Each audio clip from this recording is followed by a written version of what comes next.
Hello, everyone. I'm Traci Arieli, end of life doula and founder of Comforting Closure. Welcome to another episode. Today, we're going to be talking about funeral planning. Funerals are expensive. In the United States, funerals cost an average of $15,000 to $25,000. Now, imagine losing someone close to you, a parent, brother or sister, a spouse. On top of the emotional weight of that loss, you're faced with the overwhelming task of planning a funeral. It's incredibly difficult to make decisions and manage logistics when you're grieving. So, what can you do to make this process a bit easier? I'm joined today by Ryan Kolstad, the founder of Preplanning.me. Ryan has made it his mission to help individuals and families navigate the overwhelming process of end-of-life planning. We'll discuss why planning ahead can be one of the most loving things you can do for the people you care about. We'll tackle some common misconceptions, financial considerations, and explore how to make these conversations a bit less daunting.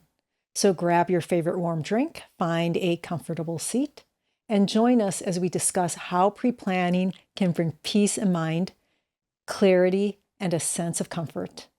Ryan, thank you so much for being here today. Oh, you're welcome. And thank you, Traci. It's great to be with you. Thank you for that introduction. You're welcome. Ryan, can you start off and tell us about your journey to creating Preplanning.me? Yeah, absolutely. So I initially got started out working for a large corporation that owned a variety of funeral homes. And I noticed that there was a strong theme of being very profit motivated. And it kind of took away from my ability to really service the family and actually get out into the community and educate them to the extent that I know that's needed. So I really needed to separate myself from that corporate overhead and just kind of be my own independent consultant. So I can sit down with families on a one-on-one basis or on a group basis and just focus on education and not so much on um, being profit motivated. The money will come when the value is expressed to families. And I think a lot of families appreciate that in the community. Totally agree. I've heard that from more than one person, and uh, yeah, I mean there are good players out there, but then there are, as you said, people who are motivated by just money, Yeah. or corporations, I should say. Yeah, and a lot of people don't know that because, I mean, they think of a funeral home as a small business. But if you go back in the history of time, funeral homes, they originally kind of came into commercialization during the 1960s. They were really getting commercialized. And then these big parent companies came by and started purchasing and consolidating all the funeral homes. Um, and with that, I think a lot of, publicly traded corporations and just really profit motivated managers got involved, and it took away from the personal aspect of funeral service. So there's been a long time, and I think now with all this introduction of technology, which we can talk about more later, but technology has really enabled families to be able to get the information in a more transparent manner. Whereas these parent companies that are publicly traded, they kind of try to hoard all the information. I can see that. Can you share why pre-planning for end of life is so important? And why do you think so many people fear it? Yeah, well, I think people fear death just in general, and therein lies the problem. And it probably stems from our childhood. We're not really taught things like we're going to die when we're growing up in middle school. Um, you know, but we're kind of taught that we're going to live forever, actually. Look at Hollywood and what movies are all about. It's kind of all this action and death and doom and gloom is not really at the fore. But if you look at places like in the UK, they're actually starting to introduce curriculum to elementary school kids about death and dying. And I think that's a good initiative to educate folks on the fact that, you are not going to live forever. And that's one of the things that it should be inspiring. You only have so many breaths that you're going to take on this earth, so you better make it count.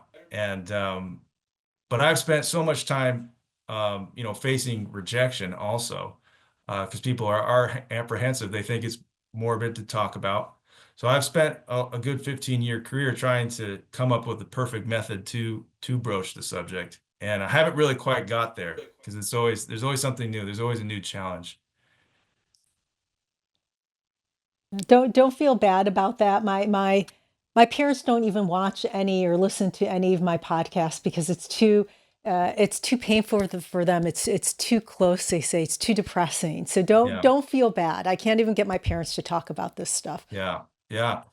And yeah, like sometimes it just comes about over dinner or maybe over coffee or drinks. Maybe you need a shot of whiskey to do it, but I don't know. My, it's funny that you mentioned the UK because I've talked to people who are from the UK who are in the medical system or come from the medical system from the UK, and they've told me they're like in the United States, you guys take such heroic measures to stay alive. You never see in the UK someone going through their 15th round of chemotherapy. After two, three or four times, if you're not seeing results in the UK, that's it. They're stopping it, but you guys go through. It's like you guys feel entitled, Yeah. to try to extend your. So it's really amazing that we think about the extension of life versus thinking about the quality of life. Yes. And I think you can't have quality unless you have a contingency or a well thought out plan. Planning is involved in every important responsibility that we have in life. Even going on vacation, it's responsible to plan it in advance. If you plan to go to Hawaii for a summer vacation, you don't, decide to go tomorrow. You plan that in advance. If you were to just go there and pick out your hotel room, it would end up costing a lot more.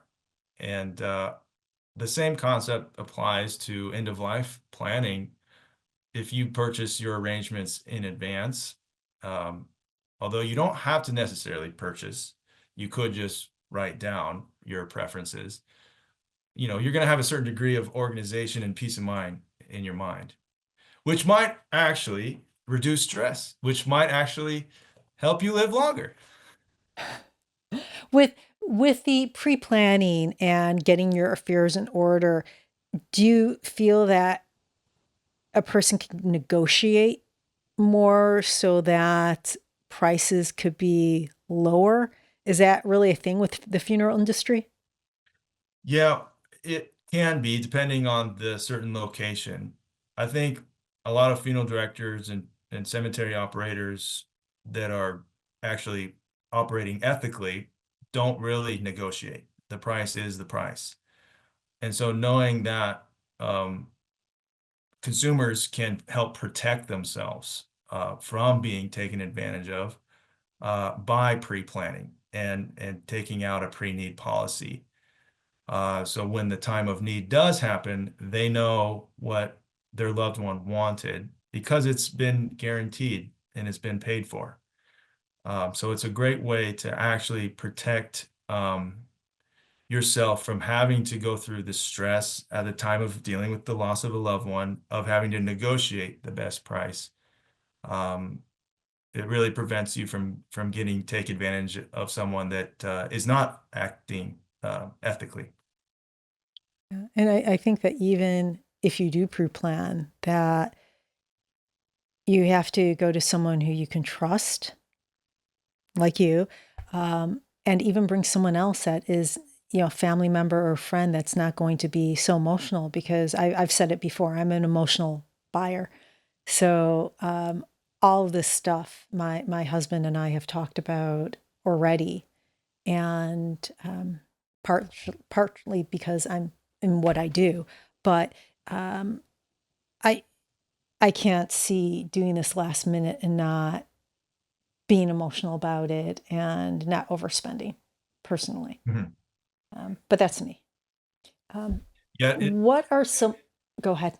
I was just thinking that of all the emotional overspending that I have witnessed, um, from another colleague, taking advantage of somebody when I was working for a corporate funeral home, um, they're getting taken advantage of because I think the person wants to show their love for the person by overspending.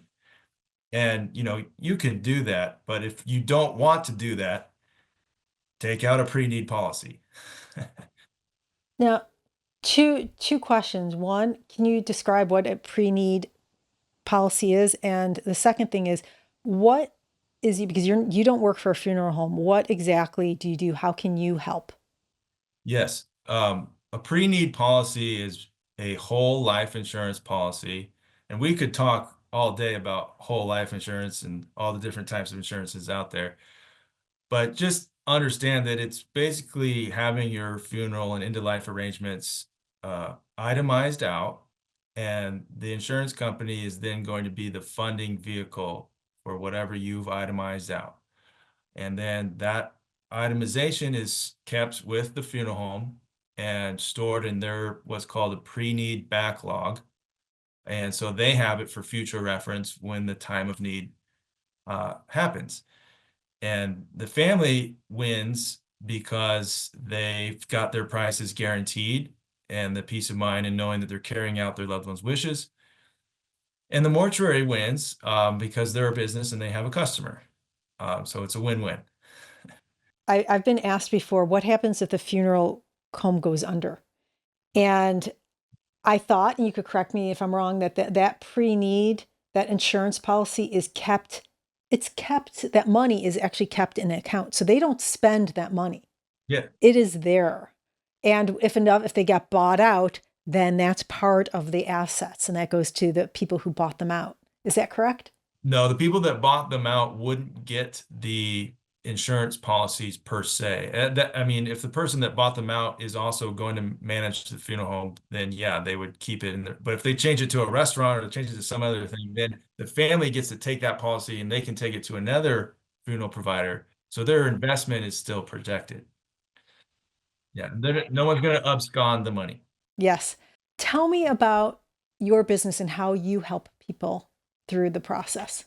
Yeah, so I focus on a lot of outreach and introducing myself to individuals and families and talking about the subject of final arrangements. And that's why I say I do face a fair bit of rejection, but it makes it worth it for the ones that I do connect with and am able to sit down with, whether it's in their home or virtually or in a group setting. Just talking about these things and helping broach the subject and so that they can be empowered to make, the right decision. Now, do you have relationships with funeral homes and other, aquamation, crematories, uh, other vendors that, you have taken and you know who they are, so you know they're honest and you vetted. Do you pass that along to the people? Are you the person the in between? Yeah, I kind of am, but I'm just about as independent as you can be. Funeral homes have their own pre-need salespeople that they hire as employees. I'm Mm. not an employee. I have been an employee of those large companies. I focus on, yeah, providing pre-need policies for independently run or family-run mortuaries. And Okay. then there's also newer providers like space flight providers that I also can help facilitate arrangements for as well, if you want to get shot into space. One of the many options. One of the many options. That's amazing. Um, what are some of the common misconceptions about funeral pre-planning that might discourage people from getting started? Yeah, I think a lot of people think because they hear the word pre-planning and they spent their whole life thinking that they're going to live forever. So now that they've received bad news from the doctor, okay, now it's time to pre-plan. That's not necessarily the case. It can be the case, but I like to encourage folks to do it when you're healthy. Do it when you're of sound mind and you can solidify your decisions now. And 10 years from now, when you're still healthy, you can amend your claim and change it to some other type of service, whether you want go from cremation to traditional burial. Some people want to do that now that they recognize that they can afford it. I think a lot of people wouldn't do cremation if they knew that they could afford traditional human, full body arrangement, whether that's human composting or traditional burial. I think a lot of people wouldn't prefer cremation, but they're doing it because it's a least expensive option. And that's another benefit to pre-planning is it makes it more affordable. So that, yeah, I think the misconception is just that it's something that you do right when you're on the verge on your way out. You can do it when you're healthy. Not to put even more stress on yourself. Yeah. Now, I mentioned funeral debt already. So, but let's talk about it. What exactly is it, and really, what is the magnitude of the debt? Yeah, well, you mentioned in your introduction that the average funeral price is 15, 25,000. Absolutely. It can be well over that, actually, when you incorporate things like the burial property, and like emotional overspending can become a thing too, and they can put the arrangement onto a credit card. I don't know if that's a wise thing to do. Um, one of the mortuaries that I used to work at, there was actually, before I started working there, a colleague of mine told me that they used to have a loan shark that was sat out front and would talk to the families in advance of them coming into the funeral arrangement. And that's just was so predatory. And I was just like, that was awful to hear that. But that's some of the things that happen, depending on which type of market you're in. Some unscrupulous things happen sometimes. And yeah, it's horrible to see that a family would go into debt, which again is all the more reason to have a pre-need policy so you prevent that from happening. How can people, besides the policy, because even the policy costs money, how do you find that people fund either their policy or the funeral, and are for people that don't have the funds, they don't have the means, is there somewhere they can go to get help? Yeah, and that's tough to see too. During COVID, I know COVID-related deaths were funded by FEMA in large part. So the federal government was stepping in, um, but that was just for COVID-related deaths. For any type of death, if the family doesn't have means, oftentimes direct cremation is the least expensive option. And I was working in a market back during COVID, actually, in Inglewood, California, which is an impoverished area by, people's considerations. The average income in Inglewood is 40 grand per year. And I dealt with a lot of families that couldn't even afford direct cremation for $1,500. And that's unfortunate to see, but that's the reality of the situation, not just in Inglewood, it's in a lot of other areas that are not, upper middle class. So, if it is somebody that is destitute, there's resources, whether it's the church or other community or friends and family. You see the GoFundMe pages. These are some of the last resort options, I think. But had that person just even taken the time to spend $25 a month to pay for a direct cremation in advance when they were healthy, then they would have been covered at the time. So that's one of the tough things to see. Yeah, absolutely. Money doesn't grow on trees. Yeah. What are some key aspects to consider when pre-planning so families don't have to make tough decisions during an already difficult time? Great question. Well, funeral arrangements encompass so many different things, and there's funeral arrangements and there's cemetery arrangements. And when people think of end of life, they normally do just think of the funeral director and the casket in the arrangement room. They don't really recognize that that event is just one day. The final resting place is the final disposition, whether that is going into space or if it's going into a green burial cemetery or in a mausoleum, or being scattered at sea. That's the final disposition. And that's something that's in a lot of ways designed to last forever. Um, And so that can be a big expense, also. But you know, you go down this huge decision-making tree and you ask yourself, okay, do you want traditional burial or cremation? Usually that's the first question. Okay, if you want cremation, do you still want to have a viewing? Because you can still have a viewing before cremation. No viewing, just cremation. All right. Would you like to have any memorialization with the cremation? All right, we can do that, or we can just scatter with seed. Um, there's so many, on average, there's about 120 different decision that comes uh, when somebody passes away.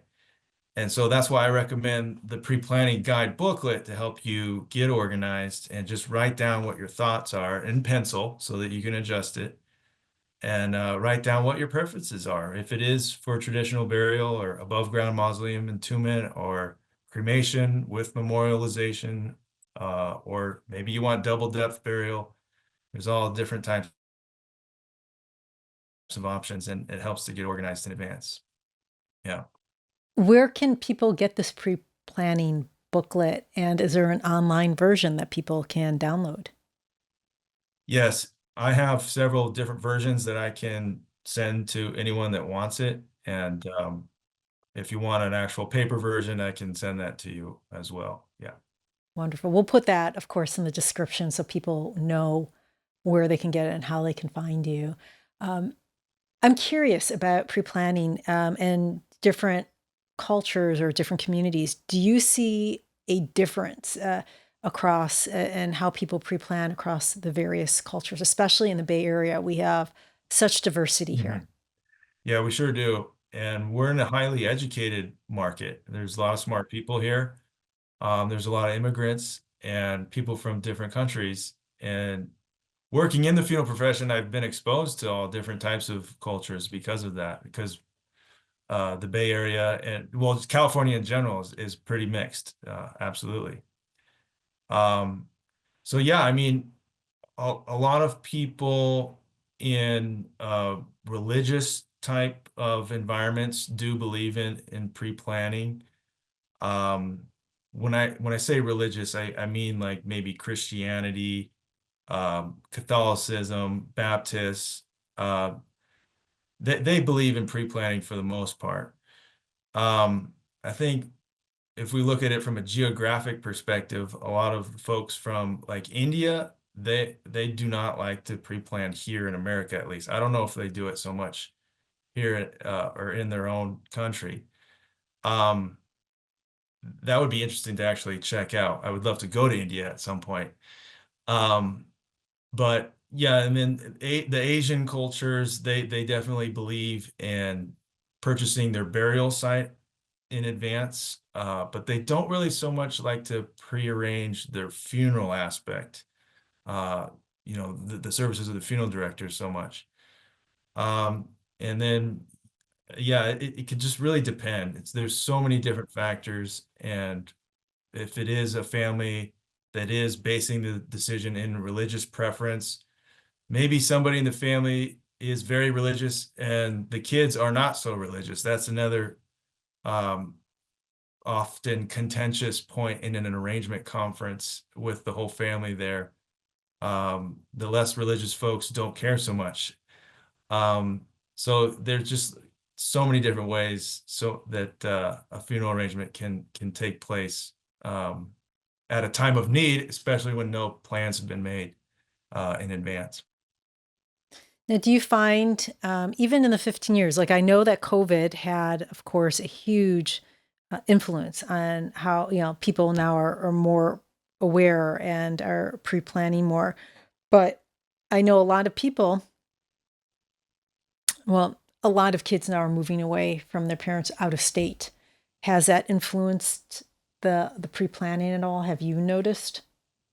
Yeah, and that's kind of a misconception also that keeps people from pre-planning because they think that they're locked in to an arrangement when they purchase it in San Jose, California, and then they move to Alabama. They think they're stuck in San Jose. You can actually change the plan. There's ways, there's options available to you to be able to switch your plan to wherever you're going. Yeah. Now, as an end of life doula, I often work with families in a deeply personal way during vulnerable times. And I know that you also work closely with families in similar situations.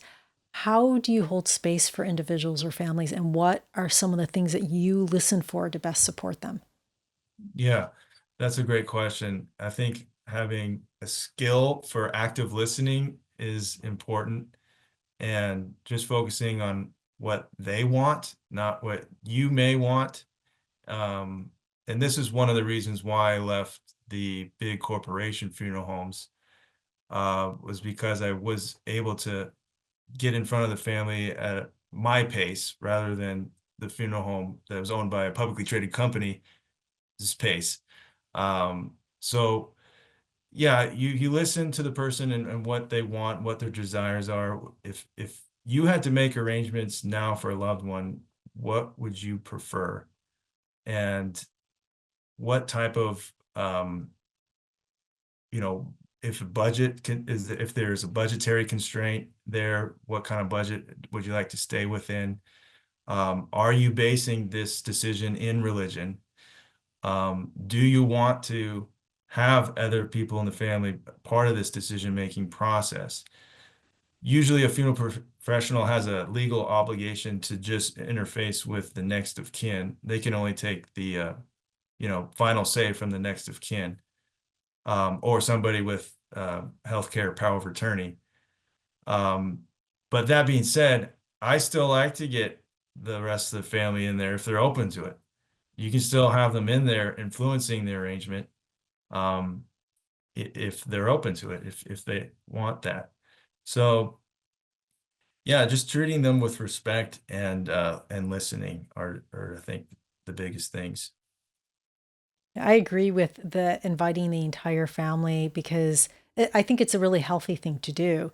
I know that when I deal with families or I work with families with advanced planning, advanced directives, I always, in the last meeting, there are a couple meetings that happen before it, but that last meeting, I always invite the family in just so everyone is on the same page and there could be an understanding of why the decisions are being made, what's in that person's heart and why are they making those decisions. And I'm sure it has probably helped people from a lot of heartache. And I'm sure that with pre-planning with the funeral, you get the same thing when the entire family knows why the decisions are being made, Mhm. that it's so much easier after the person passes and there's so much less heartache when dealing with planning the funeral. Yeah, and there's a lot of different idiosyncrasies with funeral arrangements.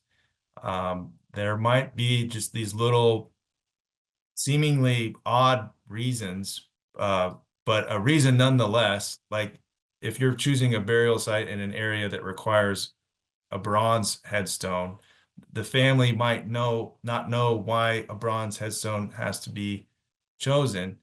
Well, it has to be chosen because this area in the park requires that. And if you don't have the whole family there to hear that, then it kind of gets lost in translation.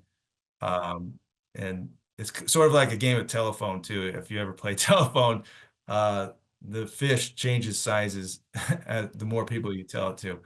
But yeah, that's why I like to get everyone on the same page. Now, how can we make conversations about pre-planning more approachable? Do you have any views and less intimidating so that we can normalize these conversations? Yeah. In your experience, what do you think?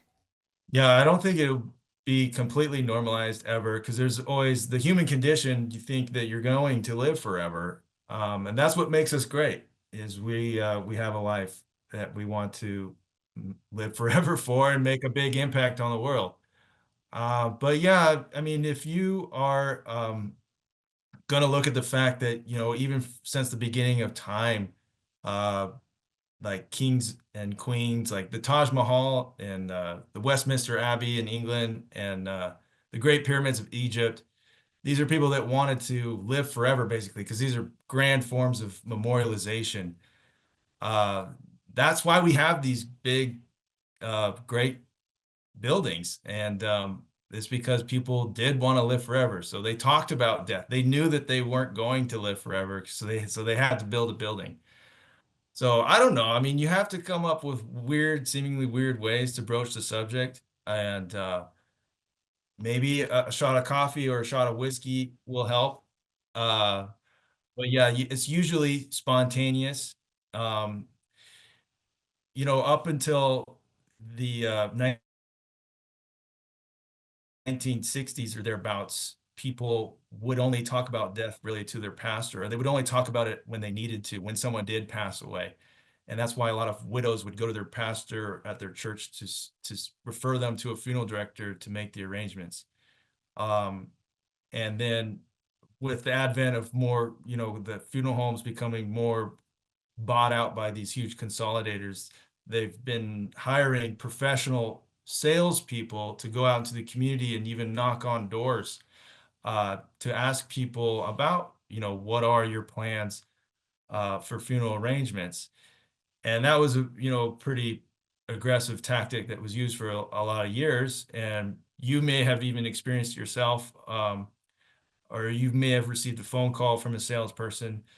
So yeah, I mean, and then there was a bunch of lawsuits that have happened through the years, and that's why we have consumer protection laws now. But now I think the pendulum is swinging back, and I think more and more people are able to get information online at their own pace about death and what the options relating to death cost. So that's a good thing. And yeah, I mean, I don't know how to really broach the subject. I just talk. Yeah. Yeah. Are you noticing any new trends in how people are choosing to plan their end of life arrangements? Yeah, Is there anything going on? Is there, besides for being shot up into space? yeah. I don't think there's definitely some new things coming about. Yeah, water cremation or alkaline hydrolysis is an option. Um, but the thing is, I mean, cremation, a lot of the times people are predicating their decision on cost, and cremation still remains the least expensive option, even though it is a pollutant to a higher degree than what water cremation is. But water cremation costs 8, 9, 10 grand. Um, And so it's just a cost factor oftentimes. If we put cost aside, I think a lot of people are interested in human composting, and that's a new thing. And a lot of people like the sound of green burial, but in my opinion, green burial is really unfeasible, and is not oftentimes as green as one would think.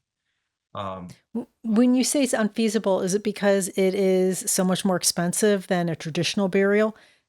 Yeah, that, but also apart from cost, if you're in a cemetery that's buried with a whole bunch of green burials, the land slides over time and it becomes really kind of discombobulated. The ground becomes uneven and the headstone doesn't really match up with the person that's there. And that's partially why a lot of traditional cemeteries use vaults to keep the cemetery in a somewhat structured way. And then also green burial, sometimes they still use a gas powered backhoe to dig the hole. So, I mean, that's not very green. So, yeah, in terms of trends, I think um, just the mere fact that people are able to get information online and you can facilitate everything online basically now. Amazon is getting involved with selling caskets directly to the consumer. Um, and I think you mentioned Triton Casket does that too. Yeah, Titan, Titan. Titan Yeah. casket. Yeah. And so, yeah, there's just a lot more information and capabilities that are given directly to the consumer now, whereas 40 years ago, these funeral home operators were hoarding all of that. Um, okay, I'm curious. You mentioned space burial. Do you know the cost on that? I'm just so ultra Oh, yeah. curious. There's a few different options with that. You can go to deep space. You can go to the moon and get a little memorial on the moon, or you can just go in low orbit around the Earth. And so the least expensive is around 3,500, and then it goes up to 12,500. Getting the permanent memorial on the moon is the most expensive one. So yeah, Start saving your money, honey, if you really want to be shot off. If you really want to be on the moon one day. it's your chance to be up there with the astronauts. Yeah, that's crazy. Um, for listeners who want to take the next step, what are some of the few things or the first few things that they should do to get started in that pre-planning journey? Yeah, I think sitting down with a funeral professional that is dedicated to helping and educating, and you can find them, if not through me, you can find them by just walking into a funeral home and doing your own research. And I encourage people to do their own research. I mean, I'm not the sole arbiter of funeral arrangements.